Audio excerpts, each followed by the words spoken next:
Good evening. This is Slogging It. Tonight, it's the three of us to talk about yesterday's World Cup final. We were going to record last night, but Simon's in-laws got in the way of that. So here we are, Monday evening for a Tuesday release, if Eugene can get his act together.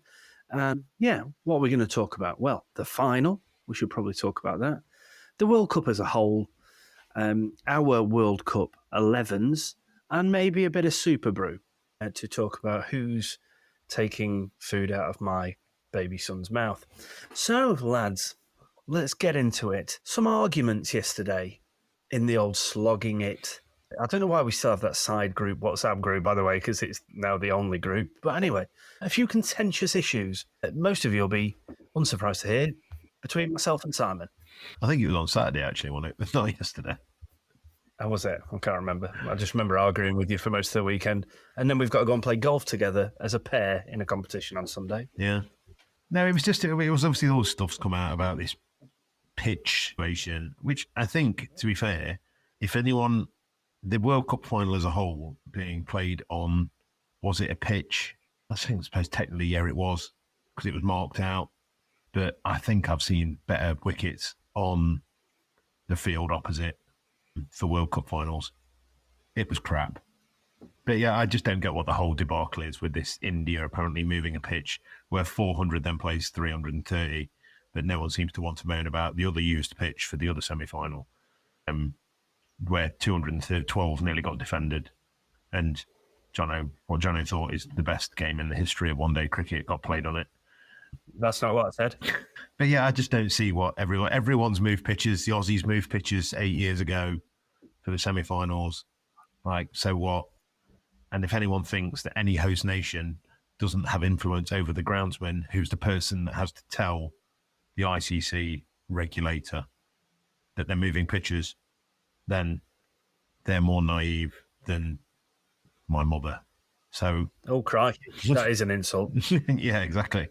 So I don't get what it is it's been a shockingly shithouse World Cup. I think we'll all agree with that. And so people have got towards the end of it and gone, oh my God, we can't actually write about anything because there's not been, I think we were trying to create what's been the best game of the tournament, and it was a very short list. And then, so people have just run out of things to talk about. So therefore they must talk about, you've got some people where 80% of the cricketing population in the world love Indian cricket, and the other 20% don't like the Indian cricket and the way that India seem to want to try and run it. And so they're going to drum up this non-event that is a pitch change. Can I offer a different opinion? Go for it. Yeah, please do. So when you look at the way that the pitches were created for, let's go 95% of the World Cup, there were new pitches, huge runs being scored on it. You guys seem to think it was boring. I didn't. I thought it was actually quite entertaining watching somebody score 388 and New Zealand get close to India on 384, whatever that was. Come the semi-finals, all of a sudden, we see wickets that are doing something completely different. Maybe not the first semi-final, but the second semi-final, where the ball all of a sudden started ragging. And then the final, which looked like they were playing, to your point, on a goat track because of the way the wickets that were taken towards the end of the Indian innings were just, I think, and I'm not having to go to India here or Australia, I'm going as a fan, as a neutral watching that final, I wanted to see a good wicket where cricket was played on like the majority of the World Cup was. Because then what you're going to find is you're going to find the best players come out and play to the best of their ability, like the Indians did for most of that tournament. So I think if the BCCI did get involved and did change the pitch, then they did it to the detriment of the Indian players. Because, I mean, I'm talking as a neutral person and a fan watching the game, I feel hard done. I feel shortchanged. Okay. I think, and my slight distaste for the BCCI is probably well documented throughout the 3 years of us doing this podcast. It's not, I agree with you, Huge. India should have backed themselves to win that tournament on fresh wickets. The only reason that they've changed the wicket for the semi-final was because they thought it played into their hands, which it did.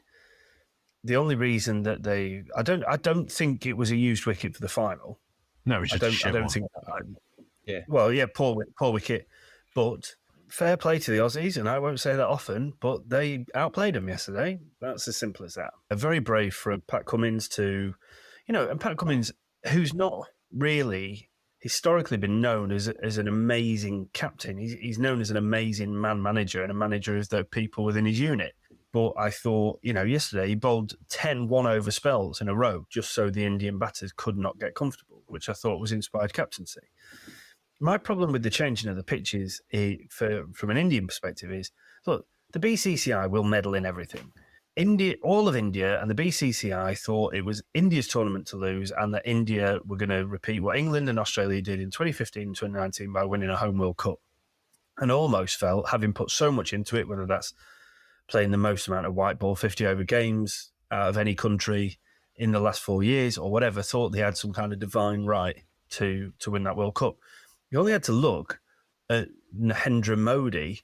He basically threw the trophy at Pat Cummins and just turned around and showed him his arse and walked off. Like, that just shows you everything that I think the BCC and India are about in terms of their approach to cricket at the moment.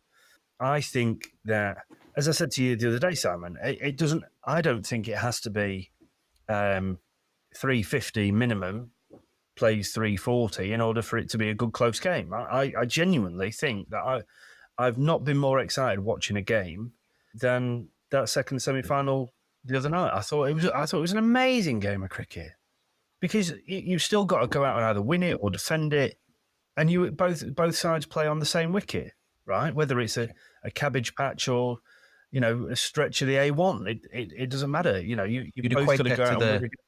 You'd equate that to the New Zealand versus India game, right? Where it was 388 versus, it was tight. That's maybe why it was close.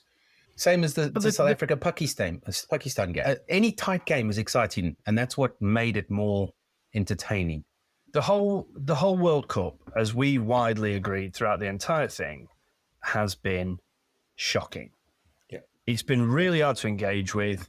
Funnily enough, I wanted to reference a bit. There's an article on BBC written by Stefan Schmidt, who is the chief cricket writer for the BCCI, which is quite interesting on BBC Sport. I don't know if you two have seen it.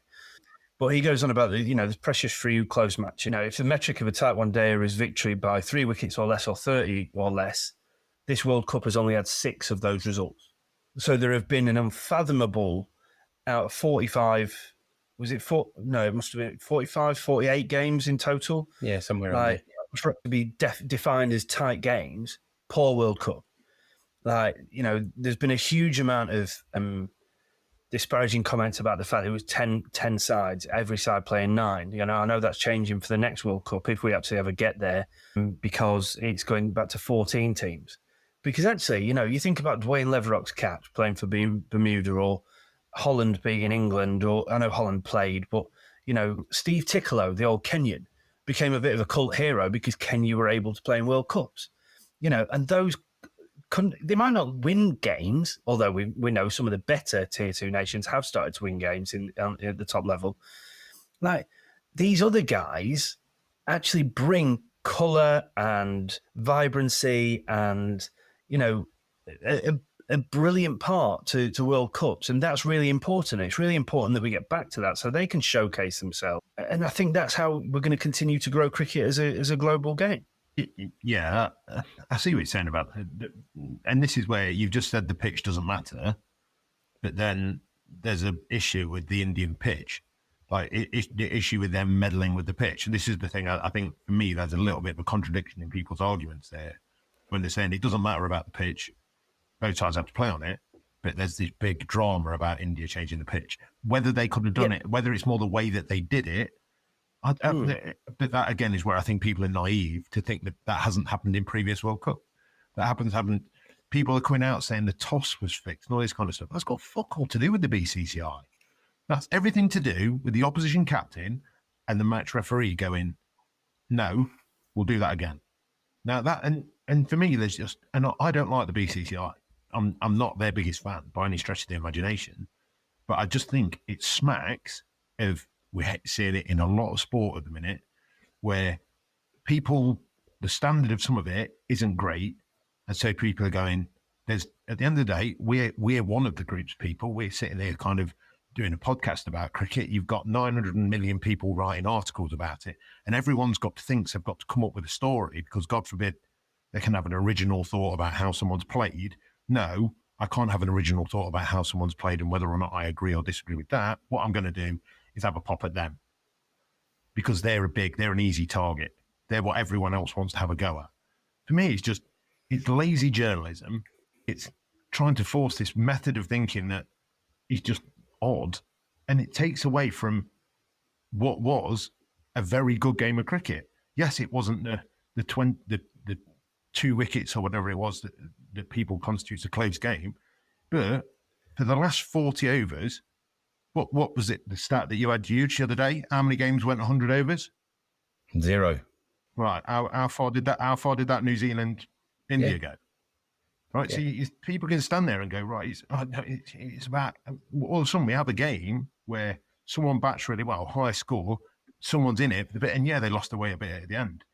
But all people want to talk about is the fact that there's this thing that's apparently happened with someone apparently leaking an email that's apparently this.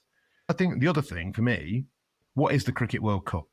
Now, the last 4 editions of the 50 over, well, apparently 50 over tournament have all had different formats, different laws within those different formats, whether it would be power plays, whether it be 2 balls, 1 ball, 5 balls. What, we're just going to give every bloke a ball in his pocket next time just to make sure that it don't get old?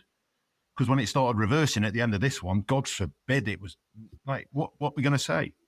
I know, let's just line up 11 batters. We'll have bowling machines. We'll play it like esports where you can sit there and program it on a game. Like what is the actual format of the Cricket World Cup, our main event? This is our sports main event. And what is it? No one can tell you. There. No, you're spot on. But I will say this, there's been small amendments. If we look at the Rugby World Cup, the Football World Cup, there's been small amendments. Cricket has made big changes. So I'm totally on board with the evolution of the game getting better from a DRS point of view, I disagree with this changing of the ball. I didn't like that when it happened because we couldn't create a ball that lasted 50 overs and we started using 2 balls. I disagreed with that when it happened. I disagree with it now. The one thing I just want to pull up on something that Jono said, that article that was on the BBC, really interestingly, how else could we have created closer games of cricket than having the best teams all play against each other? This format gave the opportunity for the best results to go tight in every single game. If we were seeing those 14 nations like we're going to see in the next iteration of the World Cup, there are going to be some thumpings. There's going to be 6 sixes in a game like we've seen in a couple of others. We've seen huge scores, biggest wins. It's just from my perspective, I don't know why some nations just didn't turn up. England being one of them, just as a call. Well, there were a few thumpings, and unfortunately, England were on the wrong side of a few of them. It just wasn't associated to the minnows. Well, no, yeah, England were in effect almost a minnow in this tournament. Something else I want to bring up. In the 7 tournaments of the 50 over World Cup since, I'll come on to the ball in a minute. Since 1996, there have only been 3 winners: Australia, India, and England. And only New Zealand and South Africa outside of that have made it to the semi-finals. That's a pretty poor stat.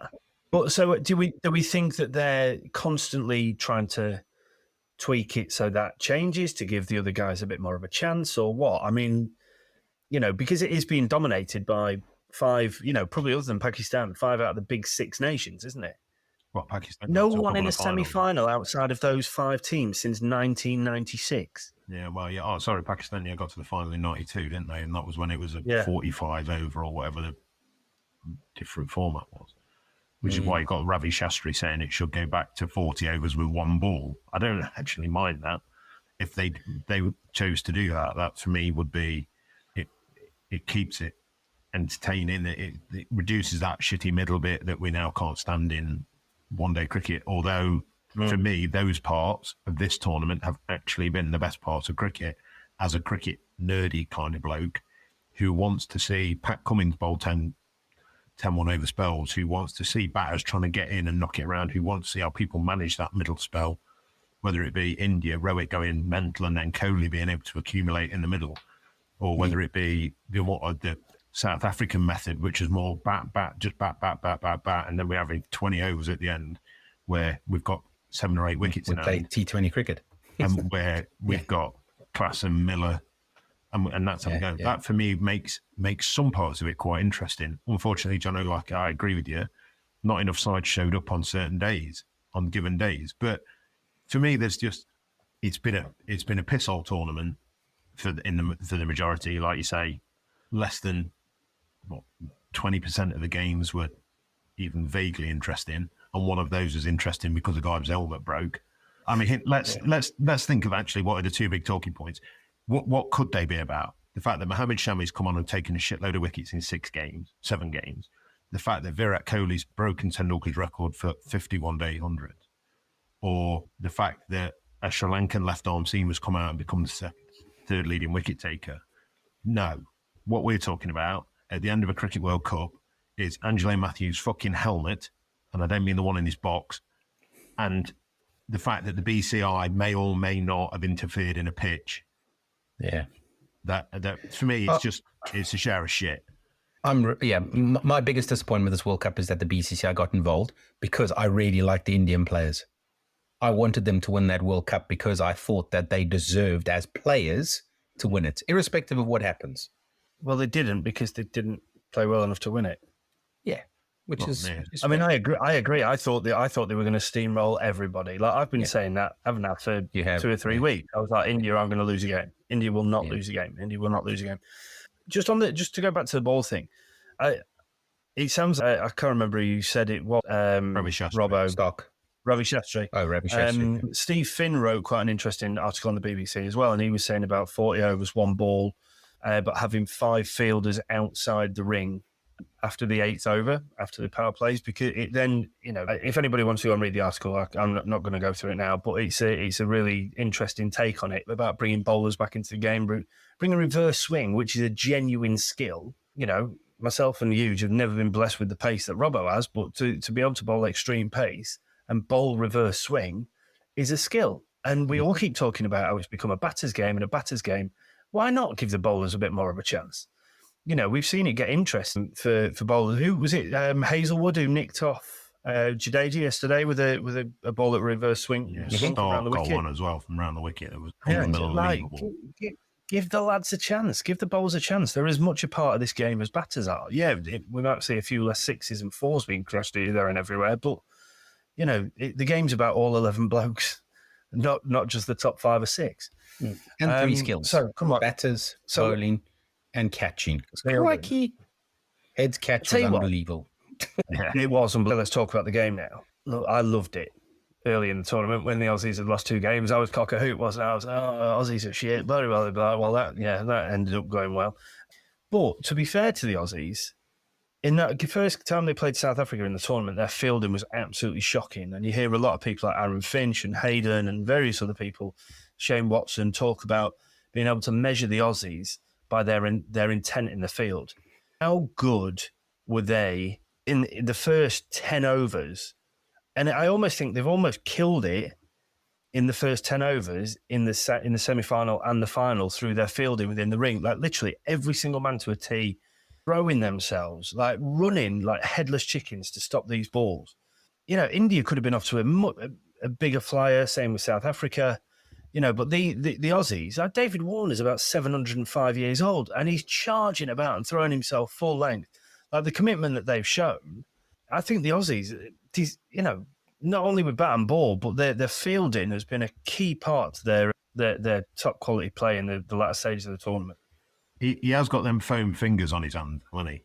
Like if you look when David Warner fields, he's got them like that apparently haven't. And the baseball, he's got them like baseball mitts. I mean, fair play to him for throwing it. Because have you ever tried to throw a ball with a baseball mitt on? Tough. It is tough. He pushes it. Shot put. Yeah, he just shot puts it. Good arm.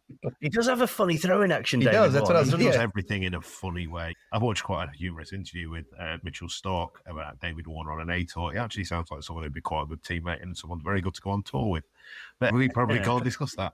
No, they The one thing, Australia were very, very good. And I like the way, for me, the game yesterday panned out the way that I think a lot of people thought a lot more of the games in the World Cup would go, where it's the dew comes in and does make the wicket better, and they're a bit sticky by a bit sticky. I mean, they're shit to start off with, and then they get flatter. Everyone says Cummins was brave. I don't know. He just assessed the pitch. He assessed an atmosphere. He looked up, looked down, and did what he thought was best for his time to win the game. Slow, sticky pitch. We'll bowl first. We know the dew's going to come in, make the pitch play better. You compare that to India. Rohit's come out and said he'd batted first. Okay. How did they win games? They got big scores, and when they didn't get as big as scores, you look at how the bowlers bowled. Well, he decided to completely change that. He opened the bowling with Mohammad Shami, who looked the most out of control that he's looked so far. Yeah, he did, yeah. And then got a wicket early, though, didn't he? But other than that, he was going a lot down the leg. Spraying it all over. And then, but for me, that was, and that clearly rattled him a little bit. Yeah, they got the 3 fairly quickish, but then the spinners were as ineffective as you've seen them because of the dew. So I think Rohit Sharma can stand there and say as much as he likes, oh yeah, we'd have batted first. I don't think a single team batting first on that day would have won that game. And for me, it's quite sad to think that the toss has had that much of an impact in that kind of game. But that's how conditions can change in India, isn't it? Yeah. And everybody knows that. So, I mean, like, we can't pass over Travis Head's catch. I mean, what a catch. And that just goes back to, I was saying about the intent with the fielding. Kohli looked good. I thought came out with positive intent, like, getting right down the wicket, even to block balls. I thought he looked great for his 50. KL Rahul's had a really good World Cup on the 66. Sharma got a few away early doors, but then obviously great catch by Travis Head. The person I thought, obviously Travis Head was amazing with the bat, but I thought, and I'm quite happy because I do kind of like this bloke. I thought the way that Marnus came out and batted was incredible. Now, I know that the ball probably wasn't doing as much, but I just thought his intent, I mean, everything, whether he was blocking it or punching it up to mid-off, like nothing came out of anywhere but the centre of his bat. It just looked like he was on and you were going to really struggle to get him out. Well, he was in on the 6th over, right? He was in the 6th over, so the ball was still, he was. 60, it was 47 for 3 after 6.6 overs. So in the 7th over then, technically. But yeah, I mean, Steve Smith, karma. The bloke who likes reviewing things almost as often as Shane Watson did, and on the one occasion that he's hitting him miles outside off stump, he doesn't. He just, he shuffles around the crease so much. He just obviously thought, I'm banging front there, and it did look just decided dead. That was it. First off, when it looked dead. But he just flexed his knee, didn't he? But then flexed it back again quite quickly, which probably kind of was where he thought, I don't know. I don't want to burn a review. I kind of feel like I'm a bit in front. But yeah, fair play, Australia. 6-time winners. I think the most anybody else has won it is twice, I think. So they're way out. I think the West Indies win maybe twice years and years ago. Yeah, so I think it's them. Obviously, Australia 6, them 2 on 2. We've won it the once. Pakistan the once. Sri Lanka the once. Remember? So yeah. But I mean, look, Pakistan have won it once as well. I said Pakistan 92, wasn't it? Yeah. The end of a 3.5-year campaign to see this World Cup through. But I think a few exciting games, but I think the 2 semis and the final have almost in a way justified 48 games of the other 45 games of cricket. I think that it's got more exciting towards the back end. The 4 best teams in the tournament slugging it out. As Simon says, whether you want to have a pop at the Indians or not, it doesn't matter. It is what it is. So yeah, congratulations, Australia. On to a slightly more successful England side before we come back to do our SuperBru and World Cup teams. England, so obviously, everybody will be aware by now that everything that we do, like the walk we did was, for the Lord's Taverners, yes, and the Bob Willis Fund, but we do a lot in terms of the Lord's Taverners. England's learning disability team have now extended their series-winning run unbeaten to 13 years, which is 13 years. That's a better record than the Australian women's side. Unbelievable. So they've been playing a tri-series out with Australia and South Africa in South Africa. Not lost a game. Like, these lads are fantastic.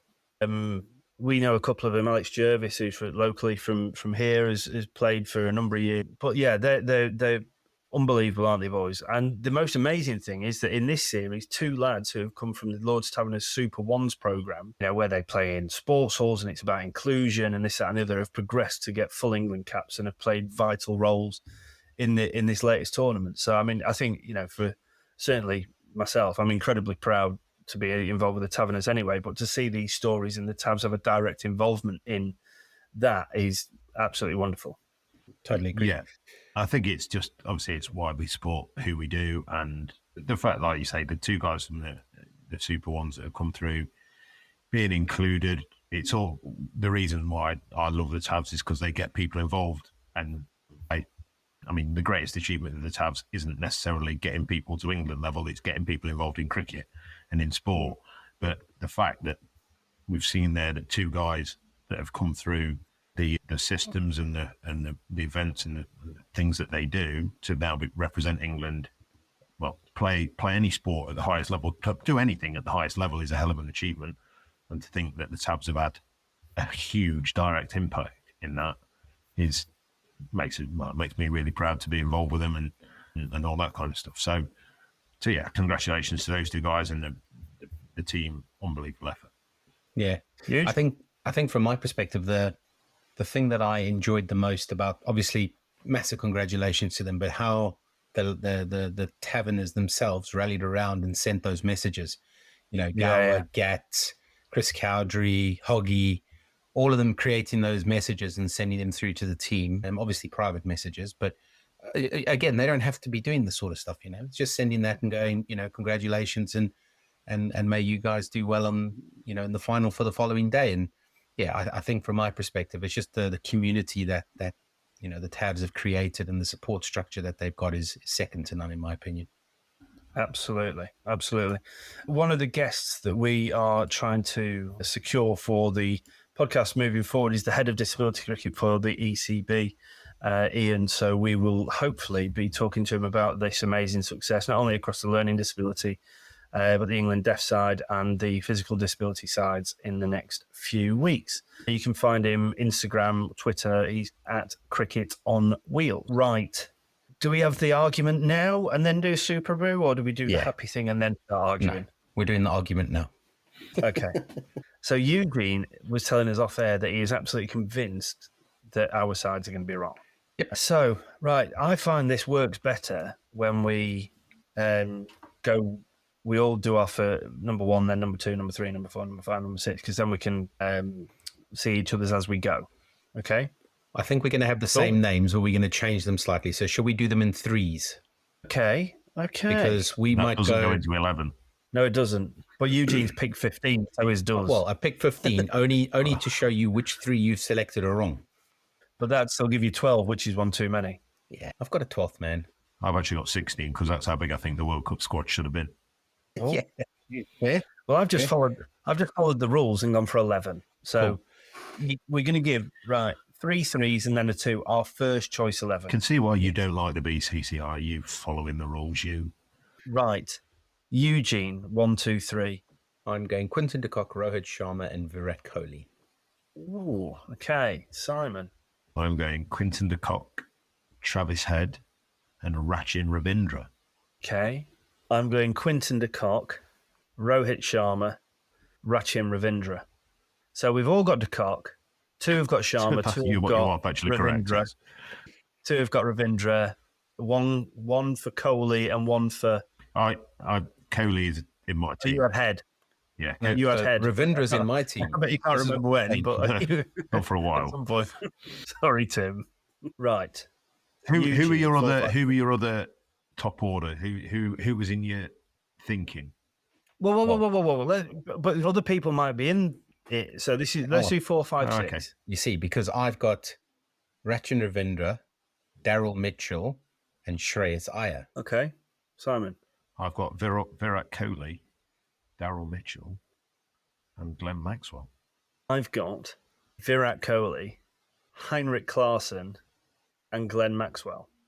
So I think Kohli's in. So far, we've got De Kock and Kohli, all three of us, right? Yes. Yeah. And other so than nobody, that's a bit of an and Rachin Ravindra. And Rachin Ravindra. Oh, we've all got Ravindra, right? Okay, yeah, fine. Yeah. Okay. 789, Eugene. Ravinder Jadeja, Gerald Coetzee, Who? Ravinder Jadeja. Ravinder Jadeja. Jadeja. Yeah. Ravindra. The left arm spinner that plays for India, Jadeja. Axel Patel. Yeah, exactly. Jadeja, Coetzee, and Madhushankar. Okay. I'll be honest, I've just had a rethink, and one of them's just been taken out. So I have got the Jadeja, Pat Cummins, Mohammed Shami. Jadeja, for those who want it pronounced correctly. Stark, Shami. 10 and 11, huge. Zampa and Shami. Robbo? Bumrah and Zampa. Zamra? Fucking hell, there was I. That sounds like, is that like a Zamra bumper? That sounds like an Indian vehicle. Zampa and Bumrah. So we're not a million miles away, to be fair.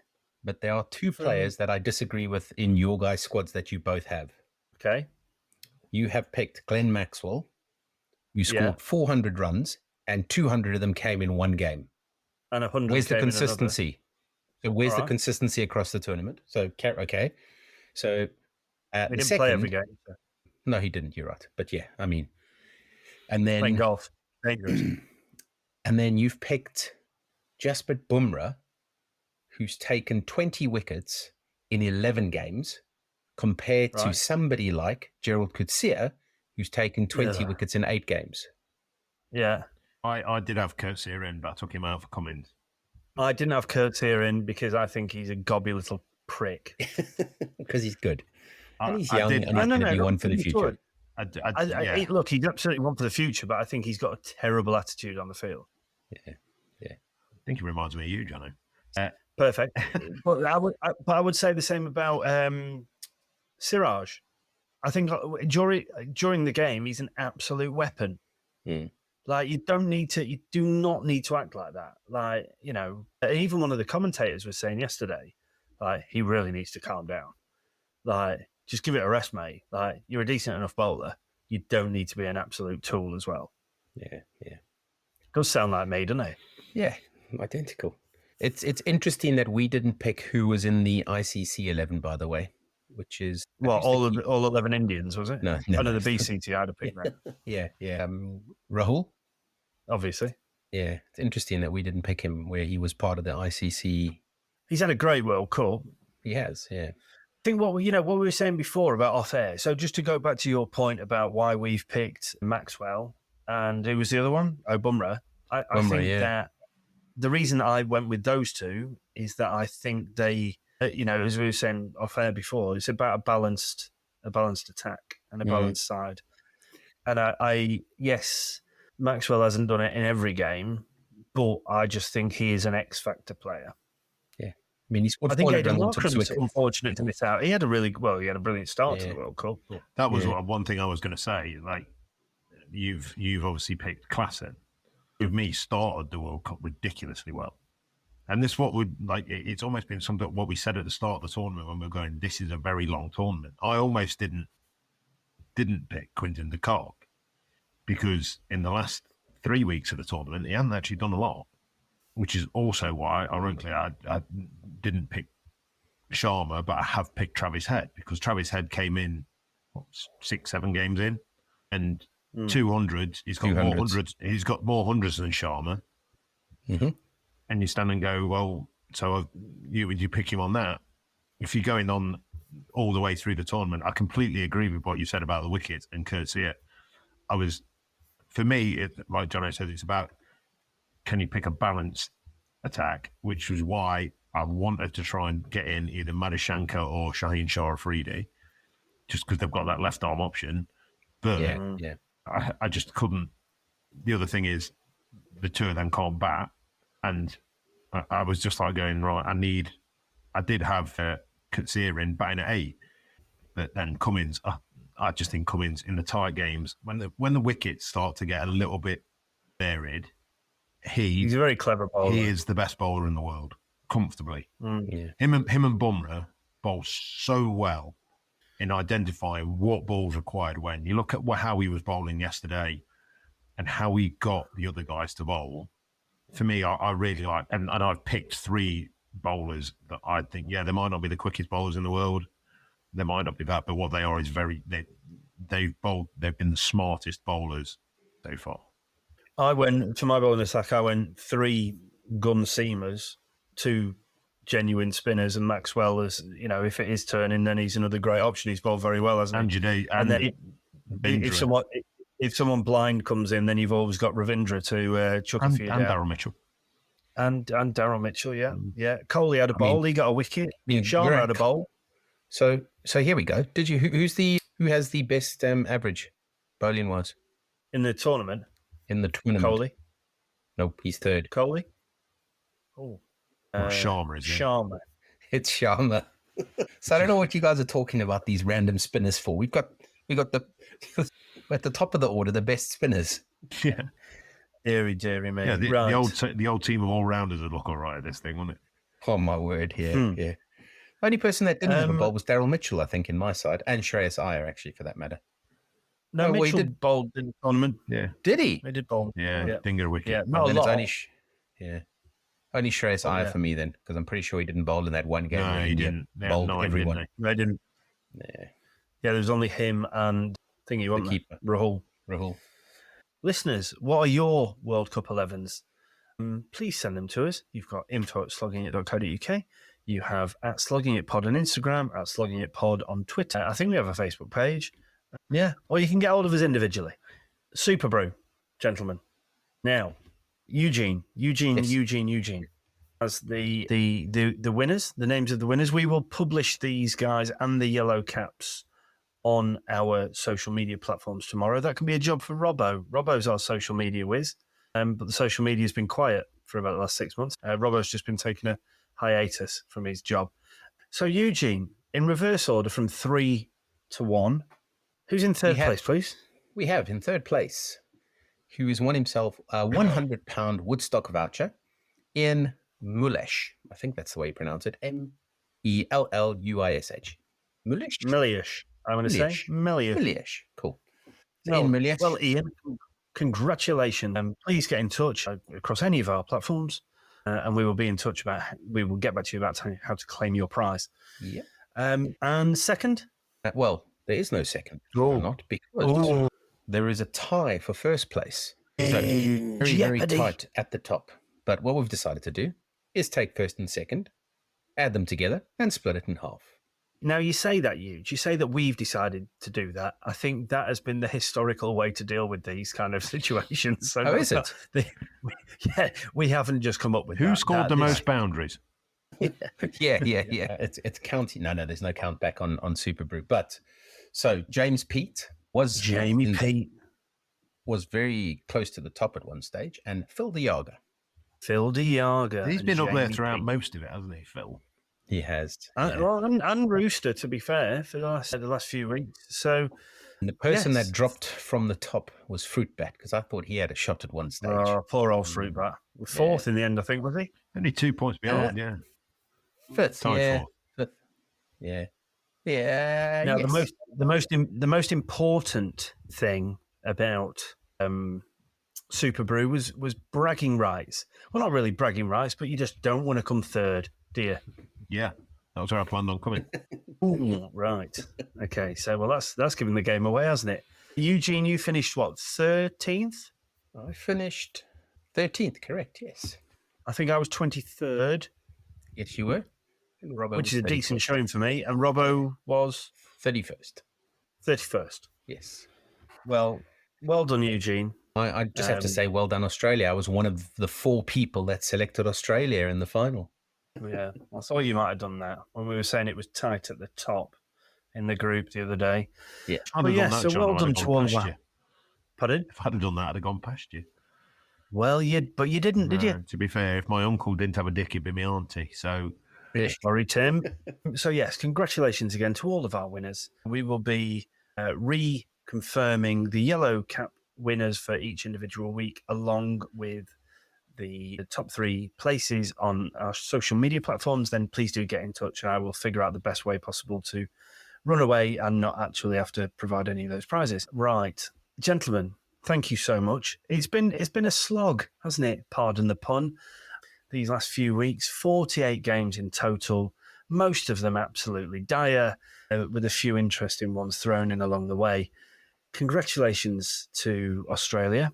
Just about managed to get it out without being sick, who win the 50 over World Cup for the sixth time even. Unlucky to India. I don't mean that at all. And we will be back with normal episodes once a week. I think we're recording next week today, 27th, for release later that week. But thank you so much for your continued enjoyment of the Slogging It podcast across the World Cup dailies, and we very much look forward to your continued support as we move forward. For now, though, it's been an absolute pleasure. We bid you adieu. This is the long goodbye. Somebody tell me why the tournament was too fucking long.